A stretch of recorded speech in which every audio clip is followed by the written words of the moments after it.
I'm not going to lie to you guys. I'm just having one of those mornings and days where you think you have everything planned out, and the next thing you know, you're running a half hour late. Yeah, I'm having one of those days. I want to get to the shop at like 10:45, and here I am at 11:25 sitting down to record today's episode of Murph's Boston Sports Talk. And with that being said, welcome to Murph's Boston Sports Talk. This is episode number 177, and I'm so happy for you guys to be able to join. Thank you so much for clicking on this video. If you're listening on YouTube, please make sure you smash the thumbs up button, comment down below, and of course subscribe to the channel if you're new or haven't considered subscribing.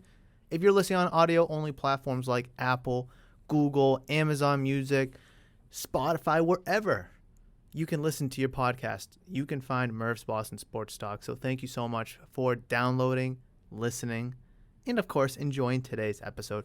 But yeah, it's just one of those where you have a couple errands to do. You know, you gotta shower, brush your teeth, eat breakfast. You know, I got 2 dogs, so I gotta take them out. I gotta do this and that, and you know, it's just like, holy crap! Next thing you know, it's almost 11:30. It's like But all right, we are situated. We are sitting down, and we're ready to rock and roll. But before we rock and roll today, Mrs. Murph and I are trying to plan another road trip, you know, because we like driving and we like going on road trips. We were going to go to Nashville because there's a big card show. It's like 350 tables or so in Nashville in March, and we were going to go then, but it's like 18-hour drive, hotels expensive, you know, rental cars potentially expensive if we don't drive. The flights just really wasn't lining up with our schedule. So we're kind of putting that one on the back burner, unfortunately. So I was like looking at the map, right? I was looking at the map of the wonderful United States of America, and I was like, where could we go? And as some of you guys may know, if you follow the YouTube channel, we went to Cooperstown, New York over Labor Day weekend. Super fun, awesome, very exciting. And I'm like, I've been to the Basketball Hall of Fame, baseball, obviously. In 2016, when I was a camp counselor at a boys camp, we went to the National Hockey Hall of Fame, which was friggin' spectacular. And I'm like thinking, haven't been to the Football Hall of Fame. Kim likes football. I was like, you know, this could really work out. This could really work out. And, you know, Kim and I were considering going to trips on like Montreal, Quebec, Toronto even. Ottawa would be cool and fun. But, like, I don't know. Pro Football Hall of Fame, that seems like a really good time. So if you guys know, I mean, that's like 10, 11-hour drive, depending on traffic, of course, how many stops you make. If you guys have any ideas on where we should go for a road trip, please let us know. Please, please, please let us know. You know, we don't mind driving up to like 12 hours for a road trip. We really, really don't. Like, we enjoy road trips. Like, we went to Vermont. We've gone to, obviously, Cooperstown, I already mentioned. We've driven to Buffalo, North Carolina. We've driven to Myrtle Beach in South Carolina, Virginia Beach, Atlantic City for the National, obviously. So we don't mind the drive. We really don't. It's just with Nashville, it's, again, 18 hours. It's a hike. It's a haul. And it's going to take like a day to get there and a day to get back. And at that point, how many days are you going to be able to enjoy in Nashville? So, like, what we were thinking is leaving Thursday, coming back on like Tuesday, because shops closed on Tuesday. I can close Monday and Friday. My mom could work. Mama Murph, I should say, could work Saturday, Sunday. It would work out. Plus, there's a massive card show, so I could create awesome content for you guys, and that would be absolutely spectacular. It's, again, a day to get there, so Thursday's gone. A day to get back, Tuesday's gone. And, like, yeah, Friday, Saturday, Sunday, Monday would be great, but, like, we would probably leave late on Thursday, and then we'd probably leave late on Monday. It was a pain in the absolute ass. So, again, guys, anywhere really within 12 hours that you guys think would be awesome, let me know. Definitely would love to consider it. Definitely want to hear if you guys have any good suggestions on where we should go. We want to go somewhere new. So, like, again, we've already been to Portland for my birthday 2 years ago now. You know, made a vlog about that. We've been to Vermont. We've been to Baseball Hall of Fame, Buffalo, Atlantic City. North Carolina. What part of North Carolina? We went to Raleigh, North Carolina. We've been to Myrtle Beach, South Carolina, Atlantic City for the National. So yeah, let me know. We went to this is before the podcast, so this is going way back. We went to Hershey, Pennsylvania with my family. Nice little family road trip in the heat of COVID. Right? It was 2020. Was it 2020? I don't remember actually. When did we go? I can't remember when we went. It had to have been 2021. Yeah, I really don't remember, to be honest. It was either 20 or 2021. But yeah, so just let me know. Shoot me a message. Comment down below in the comment section if you're listening on YouTube, or reach out to me via social media at Murph's Cardtown, Twitter, Instagram, and of course Facebook as well. So where do I start today's episode? Well, I do want to talk about, of course, the NFL playoffs. And I was a little wrong with my picks over the weekend. However, I did say the better quarterback between Geno Smith and Brock Purdy was going to win. Brock Purdy was the better quarterback, and in lieu, the 49ers ended up winning. The Jags and the Chargers, what a crazy game that was. Two top young quarterbacks in this league duke it out, but it wasn't really a back-and-forth battle, though. Chargers went up 27-0. Trevor Lawrence throws 4 interceptions, but then he throws 4 touchdowns and leads the Jaguars back in a come-from-behind victory. Boring game to start, beyond boring game to start, actually. But then it got very exciting very fast, especially in the second half. Bills-Dolphins was a much closer game than I originally anticipated, especially for Skylar Thompson, who, yes, made a couple dumb-headed throws, who made a couple of rookie mistakes, yes and yes. But also Jalen Waddle dropped some passes. I forget his first name, but Sherfield dropped a pass or two. Tyreek Hill even dropped some passes. So his receivers weren't helping him out, especially early. But at the end of the day, they made it a game all the way down to the end. And a lot of people are saying, and I believe this, if Tua was healthy and he played in this game, the Dolphins would have won. I really do believe that. Tua has shown at times he's an MVP caliber player in this league. Obviously, when he's healthy and when he was playing right, is the injuries, really, derailed that. So, I mean, Bills squeaked one out. That doesn't mean they're not a good team, but it definitely shows that they're vulnerable. And I think a lot of people need to understand that the Bills are vulnerable indeed. And the Dolphins were almost able to just take that little crack in the vulnerability of the Buffalo Bills and just absolutely flood it. Unfortunately, didn't pan out for them. Giants-Vikings, again, that was another game that I said better quarterback will win between Daniel Jones and Kirk Cousins. Daniel Jones, historic night, first quarterback with 300 passing yards and I believe 70 rushing yards. Fantastic game from him. Giants looked really, really good, but we all knew the Vikings had flaws going into this game nonetheless. Kirk Cousins, big boneheaded play. You need 8 yards on 4th down. You throw it 3 yards. An additional question that I have from that is, why is Hawkinson running a 3-yard out route? Not really too sure there on that one. But my biggest gripe of all with that Giants-Vikings is the fact that you had 3rd and 8 and 4th and 8 with your season both on the line. Obviously, you have 2 downs to pick up the first down, so you don't need to get it all back on one play. But not once did you look for arguably the best wide receiver in the league in Justin Jefferson. Even if he's double covered on 4th down, triple covered on 4th down, and your season is up in the air, you throw it to him. I think that's just common sense. I think it's common sense right there. I mean, you go to your best guy. He just happens to be the best guy in the NFL. Again, arguably. Boneheaded mistake there. Will the Vikings kind of change quarterbacks, this offseason going into next year? Who knows?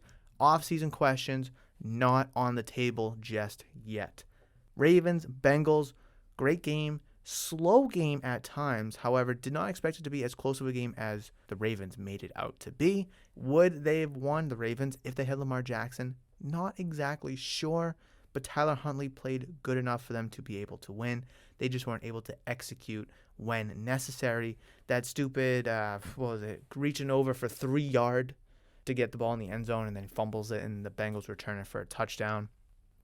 That's really the difference maker right there. Besides that play, I mean, that's a 14, oh, I guess technically a 12-point swing, with the PAT and such. But let's just, we can't call a PAT a guarantee no more, especially with Brett Maher. And, I'll get to that in a second.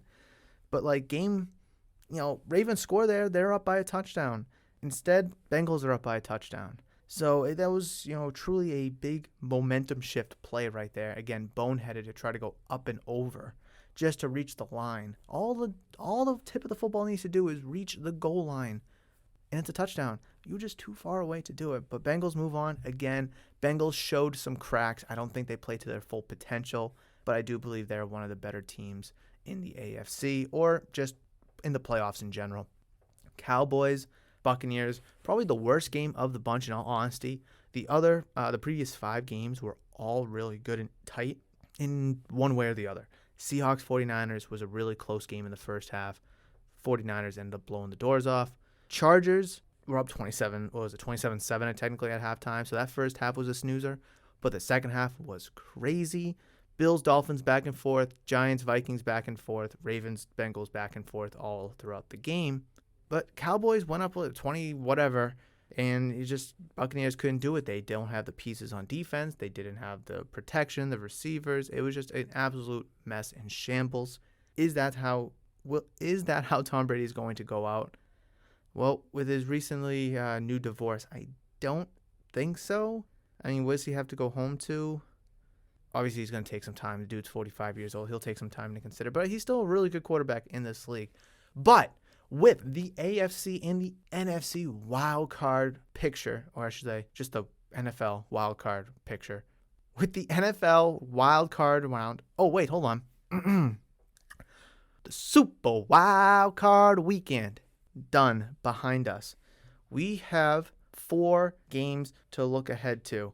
2 of them tomorrow on Saturday, 2 of them on Sunday. Great games ahead. Jaguars, Chiefs started off 4:30 tomorrow, and then we have the Giants, Eagles 8:15, and then on Sunday we have the Bengals and Bills at 3 o'clock. That's going to be a fantastic game. Cowboys, 49ers in the divisional to wrap up Divisional Round weekend at 6:30 on Sunday. Let's talk. Let me readjust here. Let me get some water. You got to stay hydrated, guys. You have to stay hydrated. That was a good sip. All right. Jaguars, Chiefs. I mean, people expected and chose the Jaguars to win, so it's not like they're this Cinderella team absolutely out of nowhere. Hottest team in the NFL, or at least one of the hottest teams. You could probably argue the 49ers are more hot. But just given their situation, number 1 overall pick last year, struggled out of the gate, new coach, new receivers, you don't really expect them to be in this spot. 49ers, on the other hand, Super Bowl ready offense, Super Bowl ready defense, coaching. They had the quarterback, lost the quarterback, and now they're just absolutely blowing people away. And they're on a 11-game win streak at this point. Jaguars 7-game win streak, I believe it is. So I do believe that they'll give the Chiefs a run for their money. Chiefs and Chargers, completely 2 different teams. Chargers defense is better than the Chiefs, but you could probably argue that the Chiefs offense is better. And that's a toss-up. It's going to be very interesting. The Chiefs are very vulnerable in a lot of spots, especially on the defensive side of the ball. They have a lack of run game. Patrick Mahomes has Travis Kelce, which is, one of the best safety nets in the league. No Tyreek Hill. However, that didn't stop him this year. So how is Patrick Mahomes going to utilize his bag of weapons in the playoffs? It's not like you could just have Tyreek Hill run a seam route and just chuck the ball up to him for a touchdown. That's not really in the playbook anymore for the Chiefs. So he's going to have to make magic happen other ways, especially when you're going against tougher opponents. And the Jags are one of them. Even if the Chargers won, that would be a tough opponent themselves. I do think the Jags can win, especially with Trevor Lawrence at the helm if he can play right. Obviously, throwing 4 first-quarter interceptions is not going to go well, especially against the Chiefs, because I don't see the Chiefs blowing a 27-0 lead. Jags are going to have to win by limiting the Chiefs' possessions. Whenever the Jags have the ball, listen, if you're able to put up 31 points against the Chargers, who, in a vacuum, their defense is better than the Chiefs, they should have some good success against the Chiefs. I mean, not going to say they're going to score 31 points, but they should be able to score a good amount of points. I really do like the Jaguars' chances. I don't know if they're going to win. In my bracket here, my NFL playoff bracket madness, I don't even remember what it's called. I had the Chargers obviously winning against the Jags, and then I had the Chargers beating the Chiefs just because offense is just as good, defense is better. But now with the Jags here, I'm not exactly sure. I really want to go Jaguars just because I think they're kind of the Bengals of last year. No one really saw this coming. Good young team, up and up and up. Gonna win a game. Gonna be surprising if they can do anything more. And next thing you know, the Bengals were in the Super Bowl. Very surprisingly in the Super Bowl for that matter. I want to pick the Jags here, and I do see that they could win. I think the Chiefs are gonna probably win this game at the end of the day. But while I'm sitting here right now and I'm feeling good, I'm picking the Jags, the team of destiny. I am picking the Jags to win this game. Listen, I'm not going to be surprised if they lose. I'm not going to be surprised at all if the Chiefs win. But I want to sit here and fun. A bunch of other people are picking the Chiefs, for obvious reasons. I want to be different. I'm going to pick the Jags, especially where they were able to come back, beat the Chargers. Again, Mahomes, Herbert, a lot of similarities, also a lot of differences. So, again, Chiefs don't blow that 27-0 lead.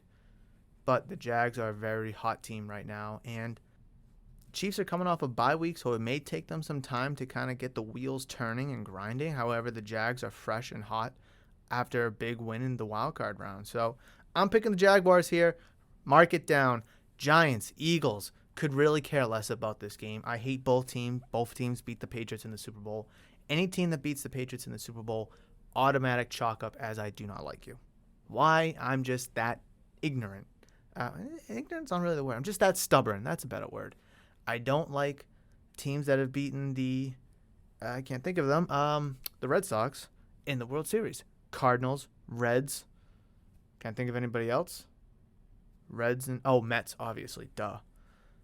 Celtics, obviously there's the Lakers, but I mean, I think was it just the Lakers that beat the Celtics?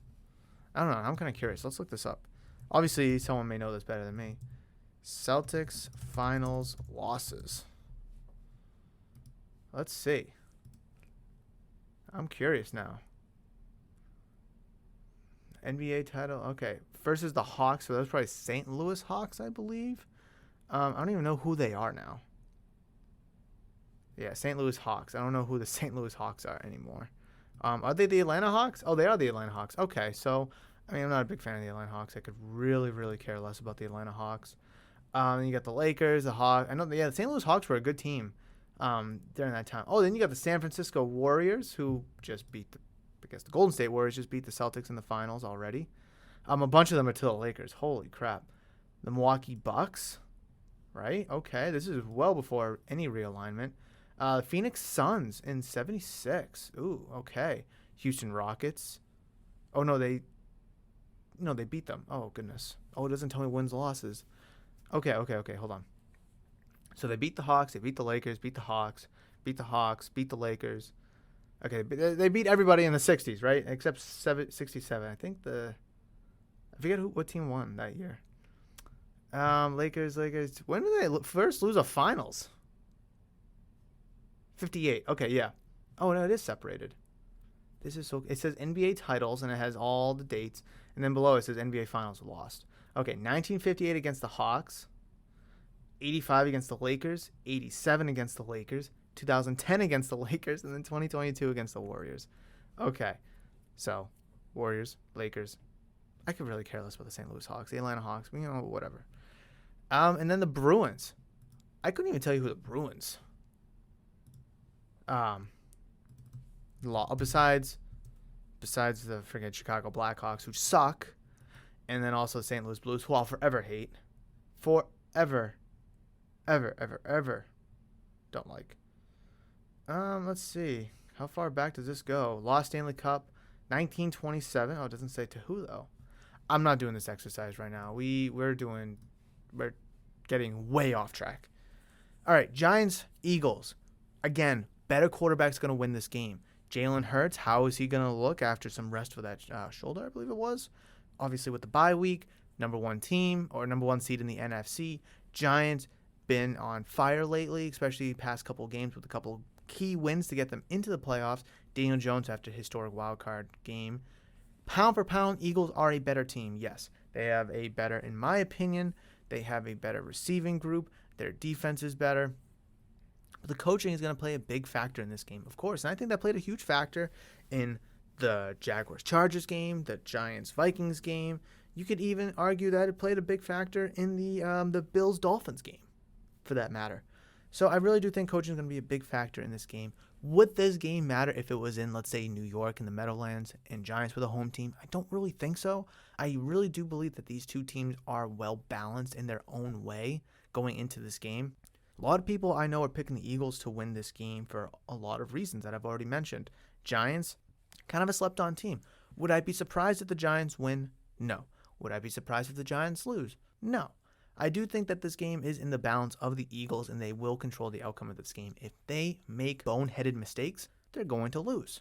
Are they going to be able to come back when they're down 2 possessions and win in the second half? I don't know. The Giants can put up points and put up points often and control the ball, keep Jalen Hurts off the field, keep Miles Sanders, A.J. Brown, Devontae Smith off the field, then they have a good chance at winning, absolutely. Listen, I hate both teams. I really do not care who wins this game. If I absolutely have to pick, and I do have to pick one, of course, I don't know. I might go Eagles on this one, just because I think overall, when you look at the big picture of a 53-man roster, I do think the Eagles do outweigh the Giants. But again, Giants playing spectacular football, and I do believe that they can win this game. It will be a tough battle in Philadelphia. Switching over to the Bengals and Bills game. Very good game. Oh my God, there's so much to talk about here. 2 of the best young quarterbacks in the league.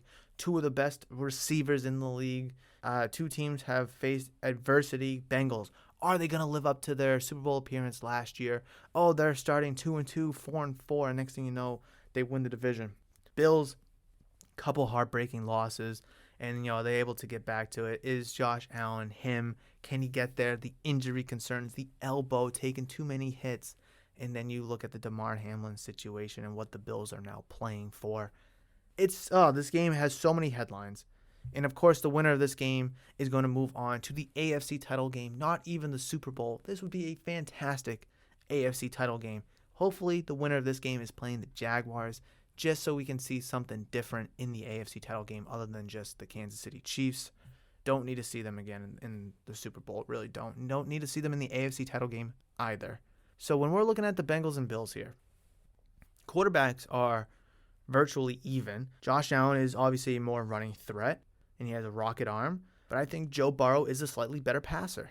Jamar Chase and Stephon Diggs are very comparable, very comparable. But at the end of the day, Jamar Chase is just probably, a few smidgens better. But Stephon Diggs is in that conversation. When you look at tight ends, Hayden Hurst, Dawson Knox, they both don't do a lot for their offenses, but they're there. They're safety nets. They can make some tough catches, especially in the red zone. The Bengals obviously have a much better wide receiver group when you have Tyler Boyd and T. Higgins along with Jamar Chase. Buffalo Bills, they have Stephon Diggs. Gabe Davis is, a boomer bust kind of a guy. Khalil Shakir, rookie, but he's been making some good catches and some noise this year. Cole Beasley's back for the Buffalo Bills. I feel like I'm missing somebody else. Am I missing any? I'm sure I am, but I just can't think of anybody right now. So it's like, when you look at the weapons from the receiver and tight end standpoint, it favors the Bengals, absolutely. And then the running game, Joe Mixon, Devin Singletary, or Joe Mixon or Dalvin Cook. Or how about Samaje Perine versus Dalvin Cook, James Cook and Devin Singletary? Like, you're going to take the Bengals running group. Then you look at the offensive line. Bengals offensive line has, struggled early in the season. It figured it out. And then they had a lot of troubles against the Ravens. The Ravens do have a good, formidable front 4, front 7. Will the Bills, without Von Miller, be able to get pressure to Joe Burrow and create havoc, get hits on him, make him, feel it?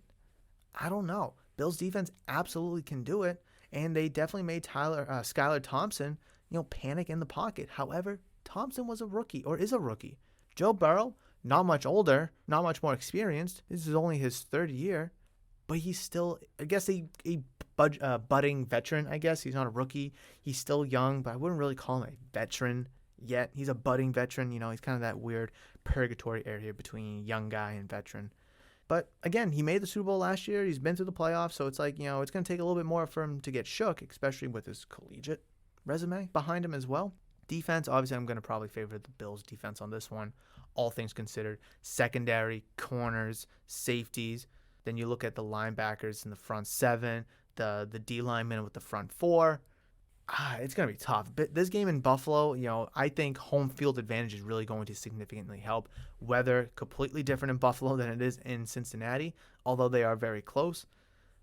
If this game was in Cincinnati, I would 100% for sure, I don't want to say 100% for sure, but I would probably safely lean towards the Bengals. Where this game is in Buffalo, I really do believe it is a toss-up. The Miami Dolphins almost went in there and won last week. This is tough. This is really, really, really, really, really tough. I like both teams a lot. I really do want the Buffalo Bills. I know, oddly enough saying that. I just, I like the storyline this year, and I cannot, get the whole DeMar Hamlin thing, caught up. I can't really focus on that. I really want to see Josh Allen and Stephon Diggs. If they do have to play Kansas City, I want to see them take down Kansas City. But I'm going to have to go Cincinnati on this. I almost said Buffalo, but I am going to go Cincinnati Bengals in this game. There's no way, shape, or form that I'm saying Cincinnati confidently. I am saying them just with all factors considered, and I think it's going to be a good game. At least I hope it's a good game. It should be a good game. It's probably going to be the best game out of the weekend, and I really hope it lives up to its hype. Again, this should be a championship game, not a divisional round game. Dallas Cowboys, San Francisco 49ers to wrap up the divisional round. I don't even know where to start. I don't know where to start. 49ers, hottest team, 11-game win streak. Brock Purdy, Mr. Irrelevant, last pick in the draft. Dallas Cowboys finally got a road playoff win for the first time in 92, I think it was. So 30 years? Something like that. Dak Prescott, obviously, and them boys lived up, and they took down the Tampa Bay Buccaneers and Tom Brady. However, 49ers are a much more complete team than the Tampa Bay Buccaneers are, so this will be a challenge. It's just a matter of fact, do you believe in Brock Purdy or not? That's the biggest factor. If you believe in Brock Purdy, then you're probably going to take the 49ers. Listen, he's a good kid. He's shown to be able to play the quarterback position very, very well. But it's just he hasn't faced any adversity yet. Yeah, he had a fun little back and forth with the Seahawks in the first half, but then they, blew them out of the water. But again, Dallas Cowboys, they got Dak Prescott, who can make plays with both his arm and his legs. Zeke Elliott, Tony Pollard. Then you have, I can't think of his name, CeeDee Lamb, Michael Gallup on the outside as well. You have, can't think of the tight end, Dalton Schultz. So they have weapons and a really good offensive line. That offensive line was really, really rough at the beginning of the year, but they've really figured it out, the downstretch of the season. Dallas Cowboys are a much better team than the Seattle Seahawks. They have much better weapons. Their defense, I don't know if it's better, but they have better players, and it should be better than the Seahawks. It's just, how are you going to be able to contain McCaffrey? Because McCaffrey, you can give him 15 carries, 7 catches, and he's going to have 150 yards and 2 touchdowns. So how can you control him? Debo, same thing. He could get 10 balls and 7 handoffs for 150 yards. How can you control him? George Kittle, do you have an answer for one of the best tight ends in the league, who is one of the best open field playmakers at the tight end position? Cowboys have a lot of questions to answer on their defensive side of the ball. Will Brock Purdy be able to face adversity, if he does face it, and conquer it? Again, 8 minutes to go. You're down 2 possessions. You're down 10 points. You're down 14 points.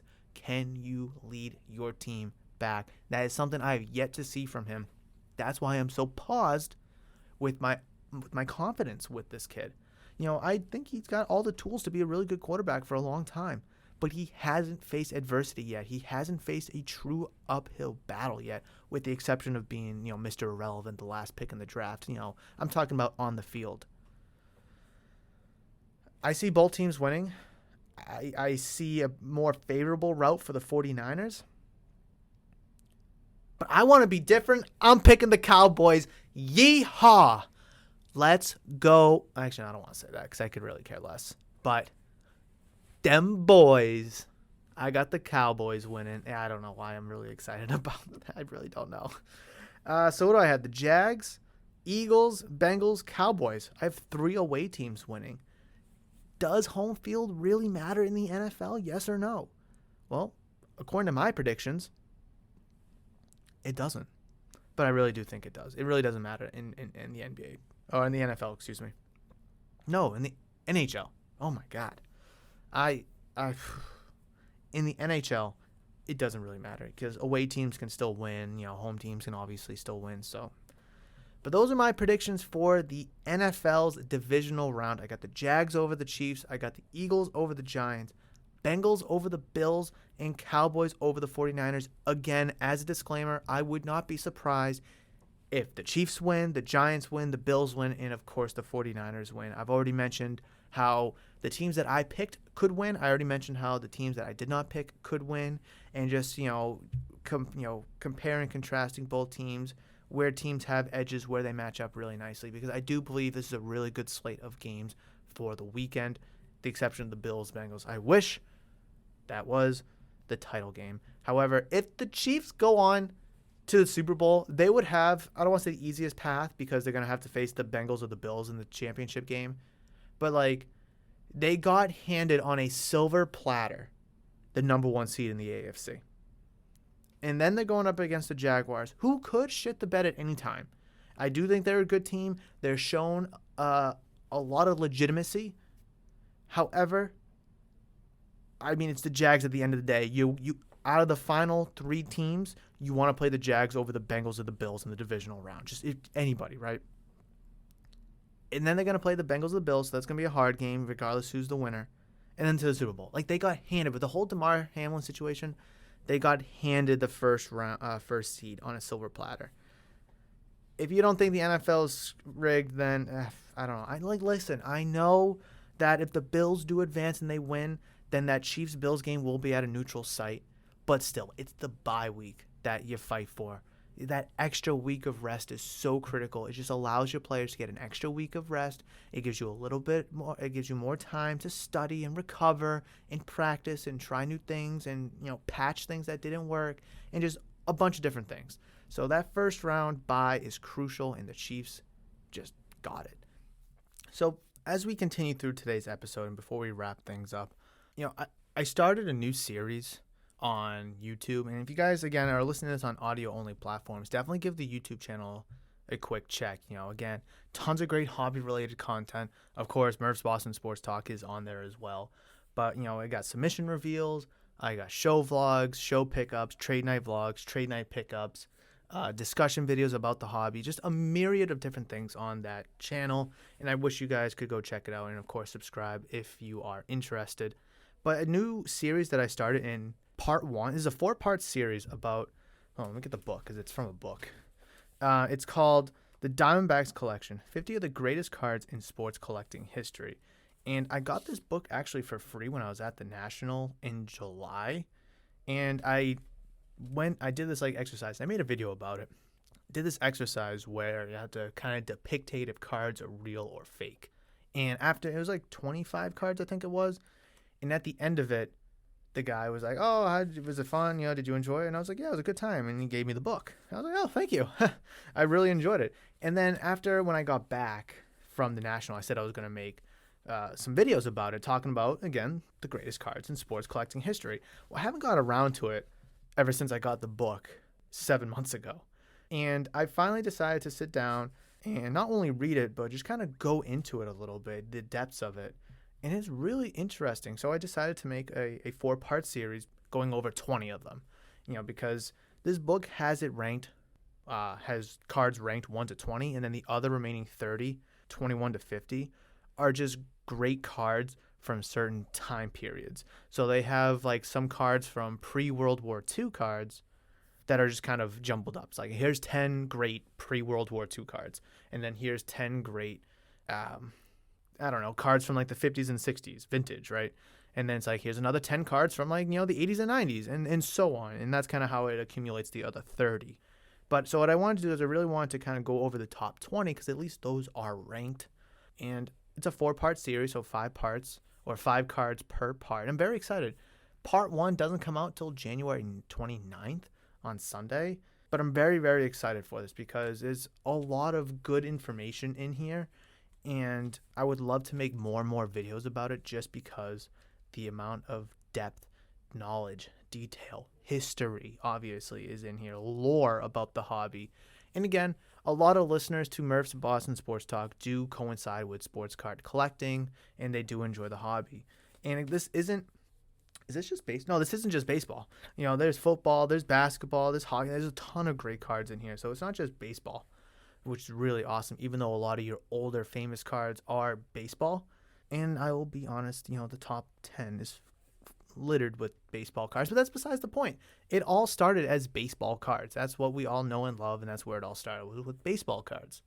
So I just kind of wanted to, plug it a little bit just to give you guys something to look forward to. Of course, on the channel, there's a ton of great other content that you guys would enjoy. So again, if you haven't considered checking it out, please do so. And of course, subscribe to the channel. I would greatly appreciate the love and support. Red Sox.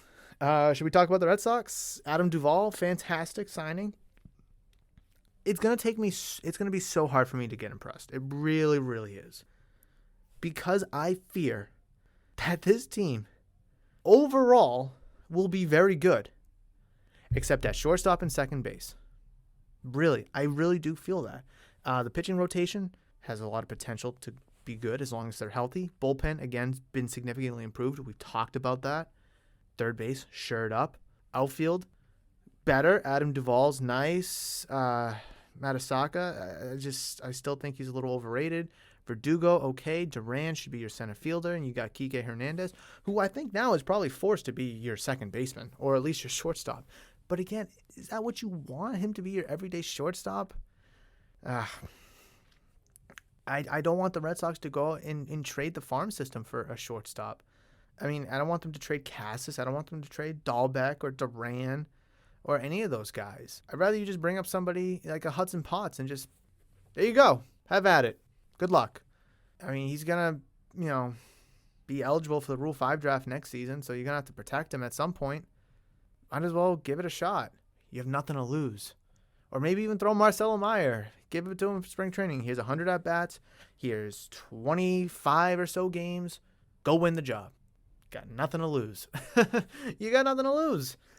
So it's Red Sox find themselves in a really tricky situation because you're able to keep Bogarts and you lose Trevor Story to this injury. Okay, you can patchwork it. Arroyo can platoon. Kike can platoon. Whoever else you want can damn platoon. It's just, really tricky situation that they find themselves in. And they're just only shooting themselves in the foot. Because, they've gotten Matasaka. Okay, they got Adam Duvall. They signed Ramel Tapia yesterday. Okay, that's great. Then what? Then what? Your middle infield, or your infield in general, is lackluster. Tristan Cassis, huge ceiling, tons of potential, but again, very unproven. Rafael Devers, again, you know what you're going to get out of him. Catching position, you don't really know. Should be Connor Wong, but they'll probably have him split with Reese McGuire. Pause. Bullpen's better. As long as the pitching rotation's healthy, it should be good. Does this team really win 80 games? Like, in all honesty, I don't know what the over-under is. Offseason's not over yet. I'll wait till then to talk about the over-unders and all that good stuff. Is this team right now going to win 80 games? Yes or no? Reach out to me via social media. Comment down below in the comment section if you're listening to this on YouTube. Will the Red Sox win 80 games? I don't think so. When you look at New York and Toronto and Tampa, you can easily blindly say 90-win teams. Easily. Then you got Baltimore, who, oh, by the way, did better than you last year. Oh, who, by the way, has their young players at the major league level playing okay, projected to be pretty good players. Like, I'd still rather be Baltimore right now with their current major league roster, with their current farm system, and their current projection than the Boston Red Sox. I've said this in the shop, and I think I said this on the podcast last week or weeks before. It's just the Baltimore Orioles are in a much better spot. They could win 80 games. Don't know if they will. They could win 85 games. Don't know if they will. They could win 90 games. I think that's a little bit of a stretch, but I mean, they have the talent, they have the potential, they have the key players for their roster for the long haul. If not this year, then next year. And the Red Sox just don't have that yet. So there's still probably another domino to drop for the Red Sox ahead of spring training. At least I hope so. We'll wait and see. I got a lot of 2013 vibes with this team. I really do. You're bringing out a bunch of veterans. You have some core foundational pieces that you're just kind of hanging on to. And you hope to just be competitive. I mean, 2013 was a magical year. No one expected them to win the World Series after a debacling last place finish in 2012. And, the Red Sox here in 2023 are signing a bunch of free agents, bunch of veterans, and they're hoping that they can piece it together. We'll just have to wait and see. But that will wrap it up for today's episode, guys. I really appreciate you downloading, listening, and enjoying on all audio-only platforms: Spotify, Apple Podcast, Amazon Music, Google Podcast. Anywhere you can listen to your podcast, you can find Murph's Boston Sports Talk. So I really appreciate you guys downloading, listening, and enjoying. And, of course, if you're listening to this on YouTube, thank you so much for clicking on the video. Please make sure you smash the thumbs up button, comment down below, and of course subscribe to the channel if you're new or haven't considered subscribing, as I would greatly appreciate the love and support. But that will do it for today's episode, guys.